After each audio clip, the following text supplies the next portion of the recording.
தினம்தோறும் விளக்கேற்ற நல்ல எண்ணெய் இதயம் நல்லெண்ணெய். பாட்டாளி மக்கள் கட்சியை பொறுத்த வரைக்கும் நீட் தேர்வு என்பது தேவையில்லை. ஏனென்றால் அது கிராமப்புற மாணவர்களுக்கும் ஏழை மாணவர்களுக்கும் சம வாய்ப்பை வழங்கவில்லை என்பதுதான் நிலைப்பாடு. பாத்தீங்கன்னா நீட் தேர்வுல வருடக்கணக்காக நிறைய குளறுபடிகள் நடந்து கொண்டுதான் இருக்கிறது. இன்றைக்குதான் அது வெளியில தெரிஞ்சிருக்குது. தேர்வு தாள் வெளியில வந்துருச்சு அப்படின்றது இன்னைக்கு சொல்றோம். ஆனா நிறைய வருடங்களுக்கு முன்னாலேயே தேர்வு தாள் வெளியாகிறதோ இல்ல யாருக்காவது போய் சேருவதோ, அதே சமயம் அதிகமான மதிப்பெண்களை பெற்ற திறமையான மாணவர்களுக்கு அவர்கள் கேட்கும் அந்த சீட்டு கிடைக்காது. ஆனா குறைந்த மதிப்பெண்களும் நெகட்டிவ் மார்க் வாங்கின மாணவர்களுக்கு கூட அவர்களுக்கு சில கல்லூரிகள்ல இடம் கிடைச்சிடுது நீட் தேர்வு மூலம். இது திறமையான மாணவர்களுக்கான நீட் தேர்வுன்னு சொன்னாங்க. ஆனா அப்படி இல்ல.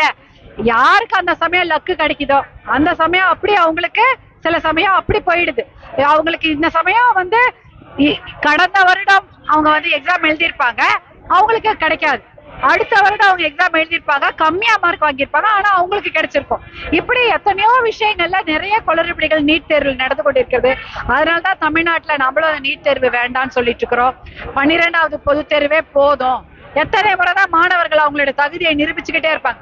12வது பொது தேர்வுல அவங்க உயிரை கொடுத்து படிச்சு மார்க் வாங்குறாங்க. ஆனா அந்த தேர்வு கிடையாது, தகுதி தேர்வுன்னு ஒண்ணு வைக்கிறோம் அப்படின்னு நீட்டை வச்சு அதுலயே பல மாணவர்கள் மன உளைச்சலுக்கு ஆளாகி எவ்வளோ படிச்சுக்கிட்டே இருக்காங்க தொடர்ந்து. பாவமா இருக்கு. அவர்களுக்கு இந்த நீட் தேர்வு தேவையில்லாத ஒன்று. அதை விட 12வது பொது தேர்வு மதிப்பெண்களே போதும் என்ற நிலைப்பாடுதான் பாட்டாளி மக்கள் கட்சியின் நிலைப்பாடு. அதை பற்றி தான் மருத்துவர் அன்புமணி அவர்களும் பல வருடங்களாக தொடர்ந்து சொல்லிக் கொண்டிருக்கிறார்கள். இப்ப டெல்லியில கூட இது மாணவர்கள் தன்னெழுச்சி போராட்டமா நடந்து கொண்டிருக்கிறது. இதனால ஒரு நல்ல முடிவு கிடைச்சா நல்லதுதான்.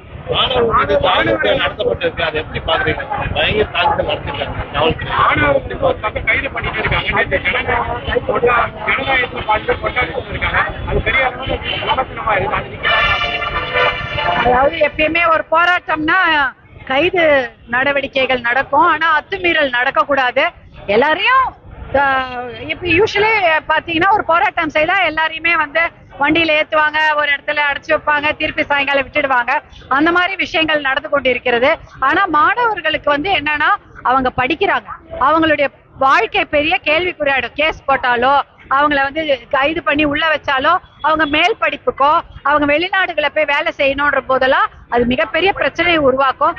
மாணவர்களை மட்டும் அந்த அந்த கைது நடவடிக்கை அவங்களுக்கு மட்டும் அது இருக்கக்கூடாது. ஏன்னா அவங்களுடைய வருங்காலத்தை கணக்கில் கொண்டு மாணவர்கள் மேல் கைது நடவடிக்கை என்பது எடுக்கப்படக்கூடாது.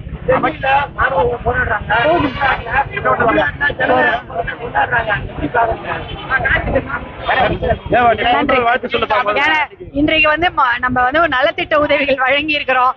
அதை நான் நல்லா கொண்டாடிட்டு இருக்கிறோம். அது சிறப்பா கொஞ்சம் நீங்க கவனம் எடுத்து, நான் சொன்னல மாற்றுத்திறனாளிகளுக்காக ஸ்பெஷலா பட்ஜெட்லயும் தேர்தல் அறிக்கையிலையும் அதுக்காகவே ஒரு சிறப்பு கவனம் செலுத்தி பாட்டாளி மக்கள் கட்சி வெளியிட்டு இருக்கிறாங்க. அதெல்லாம் மாற்றுத்திறனாளிகளுக்கு ரொம்ப ரொம்ப உபயோகமா இருக்கும். ஏன்னா அவங்கள பத்தி யாருமே நம்ம கண்டுகொள்வதே இல்லை. ஏதோ வண்டி வழங்குறோம், கண்ணாடி வழங்குறோம், அத்தோட நிறுத்திக்கிறோம். அப்படி கிடையாது. அவர்களுக்கு இன்ஃப்ராஸ்ட்ரக்சர்லயே அவங்க மாற்றுத்திறனாளிகளை மைண்ட்ல வச்சுக்கிட்டு தான் நம்மளோட இன்ஃப்ராஸ்ட்ரக்சர் அடிப்படை கட்டமைப்பு வசதிகளை நம்ம உருவாக்க வேண்டும். அதை நம்ம அரசாங்கத்திடம் கொண்டு போய் சேர்க்க வேண்டும்.